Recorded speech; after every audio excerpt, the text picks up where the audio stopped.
Welcome to the podcast, where a passion meets purpose and limits are challenged. I'm your host, Eleonora Gendelman. Let's start bending reality.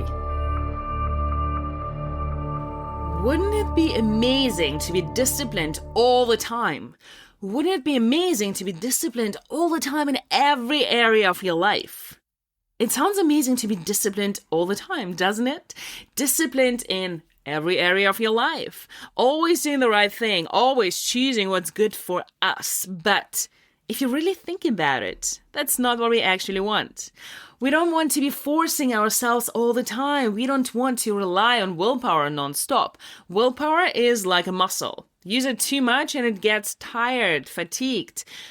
What we really want is something else. We want to be the person who doesn't crave the food that doesn't serve them. The person who doesn't constantly battle chocolate, sugar, distractions. The person who wakes up and goes to the gym without negotiating. Not because they are disciplined, but because that's just who they are. That's the real goal. Discipline is not a destination. Discipline is a tool. A tool to create habits when willpower runs out. Because when energy is low and motivation disappears, we do not rise to our goals. We fall back to our habits. And habits shape identity. So the work isn't to be disciplined forever. The work is to build habits so strong, so aligned that they carry you when you are tired. Discipline builds habits. Habits build identity. Identity determines your life. Discipline is not who you are, it's who you become. Discipline is not a personality trait. It's not something you either have or do not have. And it is definitely not a punishment. Discipline is a tool. And like every tool, it has a purpose. The purpose of discipline is not control. The purpose of discipline is creation.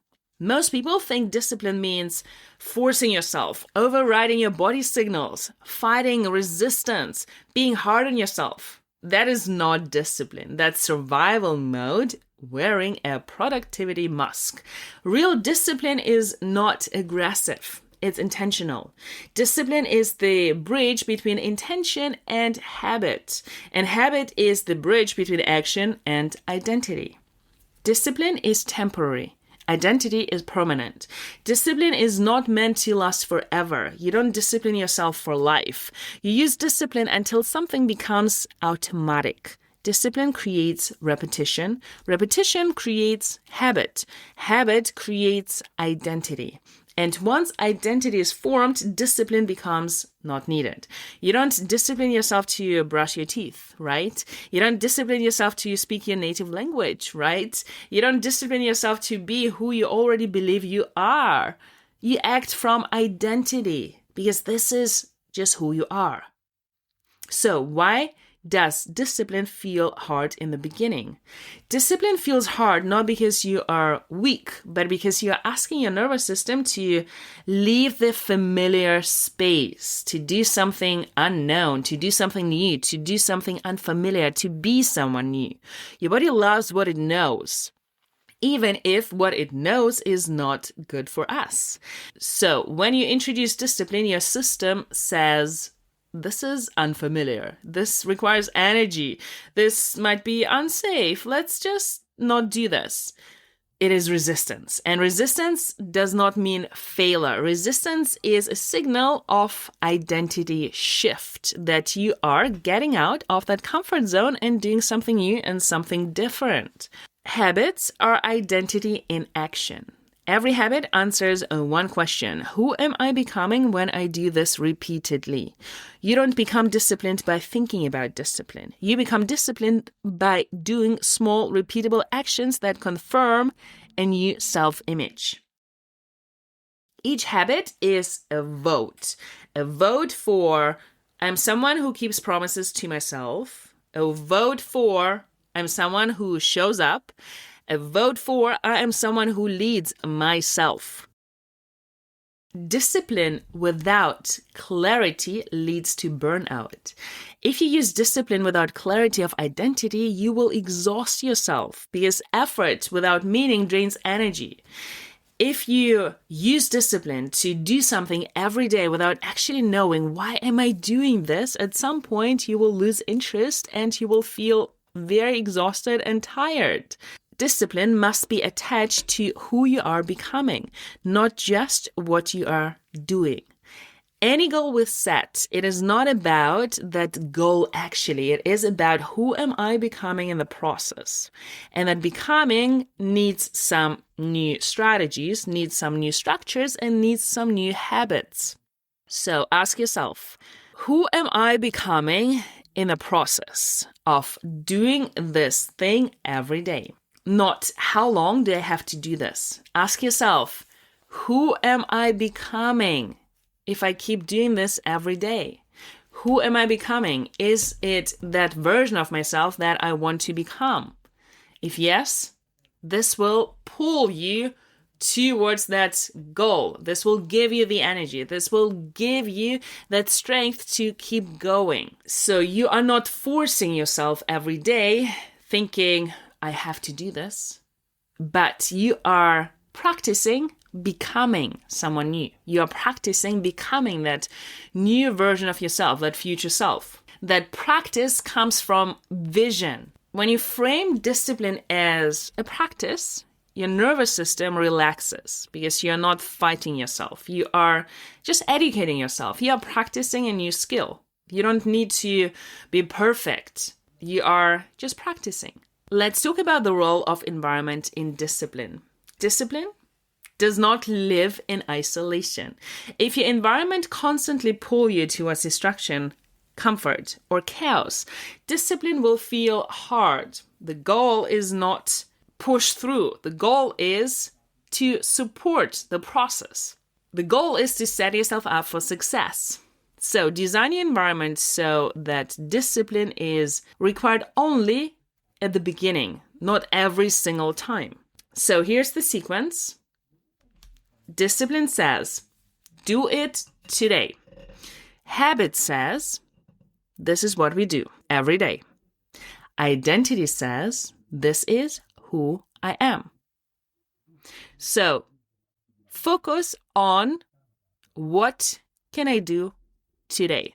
Small steps that will create long-term habits. And those long-term habits will create identity. Discipline is the spark. Habit is the system. Identity is the outcome. Most people quit because they expect discipline to carry them forever. It's not supposed to. The moment you stop negotiating with yourself, identity starts to form. When something becomes non-negotiable, when you wake up and you just can't wait to go to the gym, when you wake up and you just can't wait to go and meditate because this is just who I am. This is who I have become. This is what is part of my full cup for the day. So you move from effort to embodiment. You no longer ask, should I do this? Maybe tomorrow? You simply do it. This is just who you are. That is identity. So how to use discipline correctly? Step 1, discipline one thing at a time. Do not plan too many things at the same time. Do not start changing too many things at the same time. Focus on one thing, one small step you can do today. Step 2, make the habit small enough to be repeated. Repetition beats intensity. Set your minimum standard. Think about the smallest variation of the step that you can do every day, that doesn't feel hard, that doesn't feel impossible, that feels very possible to complete every day. Step 3, tie that habit to identity. I am becoming someone who does handstands every day. I'm becoming someone who fuels my body with one ingredient food. I am becoming someone who meditates every morning. Step 4, remove negotiation. Decision fatigue kills discipline. Your brain, your survival brain, loves negotiating. Should I do this? Should I do it now? Maybe I should start tomorrow. It feels uncomfortable. Do I really need it? Maybe, maybe not. Actually, let's just stay as we are, right? So just observe your brain having those conversations and do it anyway. Step 5, let go once the habit is formed. Discipline is a phase. It's not forever. Step 6, track your progress. You can have an Excel sheet. You can write it down in your journal.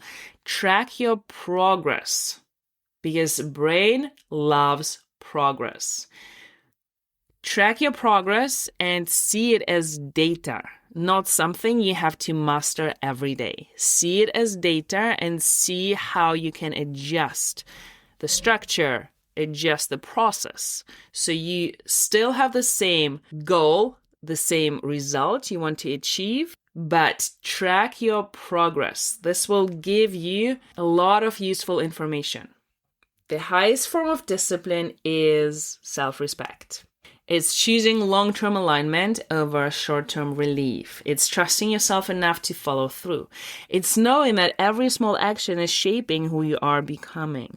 Discipline is not about being hard on yourself. It's about being committed. Committed to your future self, committed to your values, committed to the identity you're building.